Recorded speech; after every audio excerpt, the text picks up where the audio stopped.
Rio de Janeiro, New Delhi et Limoges, c'est-à-dire Bucarest, où il réside la plus grande partie de l'année. La plus petite partie de l'année, il la passe chez des philosophes, des scientifiques et des écrivains de renom, dont les conversations souvent intéressantes et toujours bien documentées donnent l'indispensable coup de fouet à sa créativité. Ces nombreuses expositions, sans cesse renouvelées par leurs visiteurs, qui en sont le sujet même, comportent néanmoins un élément identique, incarné par la présentation de l'artiste, faite par le guide, au début de chaque visite. Ton plus beau costume, Gisèle, quand même, tu n'as pas à voir honte, hein? Oh. Quoi? L'homme avec le manteau, là, je l'aime bien. Mais on l'a pas déjà vrai, mais là, il n'y a pas de comparaison. Oh là, il est magnifique. Quand Paulin est passé par là, Mais nous, on doit être mieux aussi, non? j'ai l'impression, qu'est-ce que tu en penses? Ah oui, nous. Il a décidé de montrer dans des positions naturellement fonctionnelles. C'est culotté. Mais pour une fois, il s'est attaché aux détails. On voit bien les paumes, les ongles et les phalanges. Bon. Ah oui, pour une fois, les lignes de vie et de chance, elles sont très nettes. Moi, ce que j'aime le plus, ce sont les chaussures de la guide. Ouais. Elles sont trop figuratives pour moi. Je vous signale qu'une magnifique lumière d'été vient d'apparaître au fond de la galerie. Il est très exceptionnel que Karl Paulin mette du soleil dans son travail en décembre. Profitez-en, car je suppose qu'il va sans doute très vite la masquer par un nuage.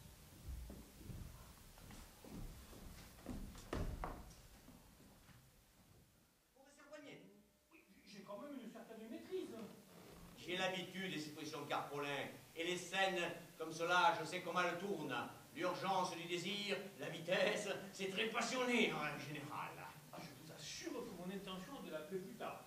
Mais vous ne l'appellerez pas plus tard, car plus tard, vous serez un petit bonhomme rabougri, sec, la peau et le nez craquelés par les températures extérieures, le même que celui que vous étiez avant de commencer cette visite, avant que l'artiste ne vous redresse l'allure et vous vitamine le regard. Et surtout, vous ne l'appellerez pas quand une fois sorti d'ici, vous découvrirez sa mine aussi déconfite que la vôtre. Par le dehors des musées sans éternité, où tout se brise, se fane et meurt.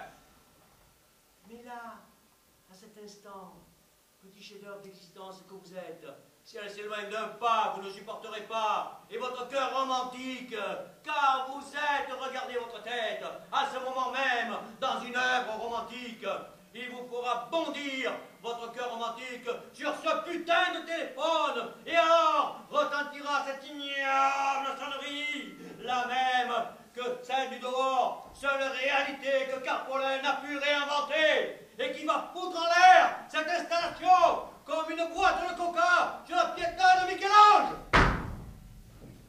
Je peux vous prendre en photo? Non, les photos sont interdites. D'ailleurs, je suis sur le catalogue. J'aurais beaucoup aimé vous avoir, vous, le poteau et Fanny dans le même axe. C'est impossible. Mais vous pouvez acheter le catalogue. Vous verrez, c'est moi qui suis photographié au volant de la voiture jaune de Carpolin en février dernier. C'est moi, quand il quitte Bucarest pour aller voir l'hiver les philosophes qui le conduisent. C'est vous dire si je le connais. Puisque tout m'empêche, je vous quitte. Vous partez.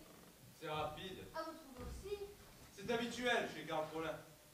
Je suis critique. Et je connais par cœur son style queue de poisson pour terminer des histoires. Vous êtes critique? Un vrai critique? Bah oui. Mais comment? Paulin met des critiques dans ses œuvres? Et de toute façon, il explore. Il cherche ailleurs à comprendre autrement. À découvrir où se cache l'art en expatriant sa pensée du cerveau. Du cerveau? Oui. Le cerveau ne peut plus rien engranger depuis des siècles. Sauf les banalités esthétiques qui l'ont calcifié. Mais vous pensez avec quoi alors? Avec la hanche. Je me sers aussi beaucoup du pied. Mais qui réfléchit avec le pied? Pourtant, il ne demande que ça. Lui qui à chaque pas perçoit des merveilles inconnues de notre pauvre tête. Mais en plus, nous en avons deux. Et le foie. Nous avons là un bel organe rougeoyant, de la taille d'une cervelle de jeune fille naïve, vierge de tout raisonnement et dont l'intelligence toute neuve ne sert à rien. Comprendre avec le foie. Nous avons bien mal à la tête comme nous avons mal au foie. C'est vrai. Et pourquoi n'y aurait-il pas un QI